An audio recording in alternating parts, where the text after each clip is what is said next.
السلام علیکم ورحمۃ اللہ وبرکاتہ نحمده ونصلی علی رسولہ الکریم اما بعد۔ آج کا سبق سن لیجئے۔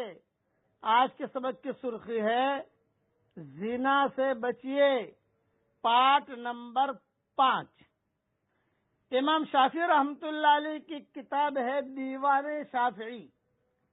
اس میں امام شافعی نے حکیمانہ باتیں بہت لکھی ہیں۔ اردو میں اس کا ترجمہ نہیں ہوا ہے۔ اللہ کرے ہمارے علماء میں سے کسی کو اللہ توفیق دے۔ آج کل نوجوان علماء بہت محنت کر رہے ہیں، ماشاءاللہ۔ اس کتاب کا بھی ترجمہ ہو جائے تو امت کا بہت بڑا احسان ہوگا۔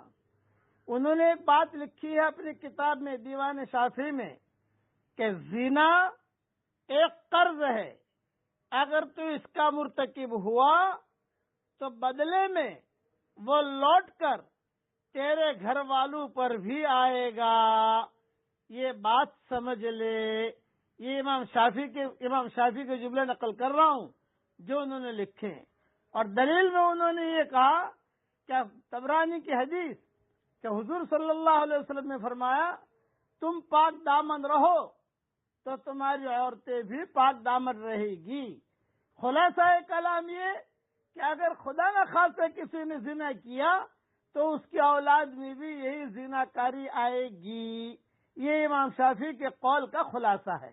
اچھا، اب یہ تو میں نے امام شافعی کا قول نقل کیا ہے، میں نے خود نے تو کہی نہیں ہے یہ بات، لیکن میں اپنی طرف سے ایک بات کہتا ہوں کہ کسی سے کوئی چوک ہو گئی تو اس کو بہت لمبا چوڑا استغفار کرنا پڑے گا، بہت معافی مانگے اللہ تعالیٰ سے، بہت معافی مانگے۔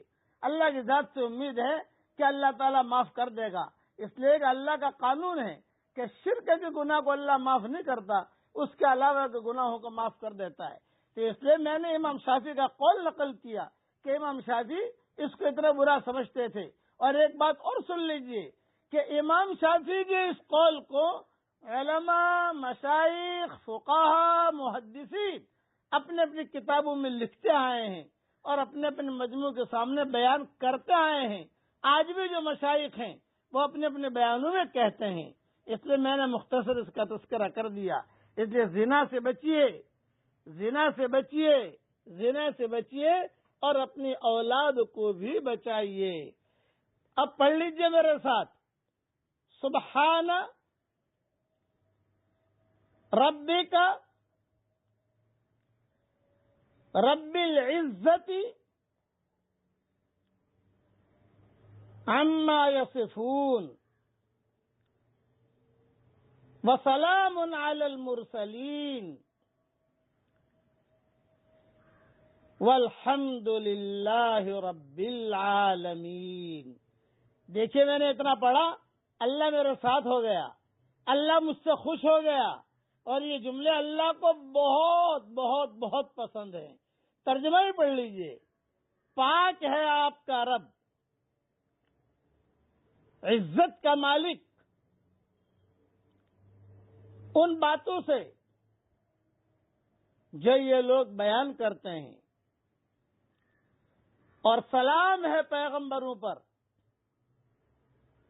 اور ساری تعریفیں اللہ کے لیے ہیں جو رب ہے سارے جہانوں کا۔ اس جملے کے بارے میں میری کتاب ریاض التفسیر میں مستقل تفسیر لکھ رہا ہوں۔ یہ بہت فائدہ ہے ان جملوں کا جو میں نے بیان کیا ہے۔ بس آپ پڑھ لیجئے، آپ کا کام تو یہ کہ صرف پڑھ لیجئے، پڑھوا دیجئے اور آگے بھیج دیجئے۔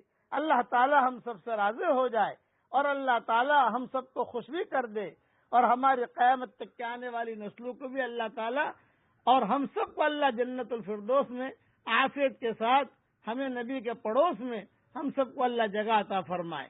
آمین۔ وآخر دعوانا ان الحمد للہ رب العالمین۔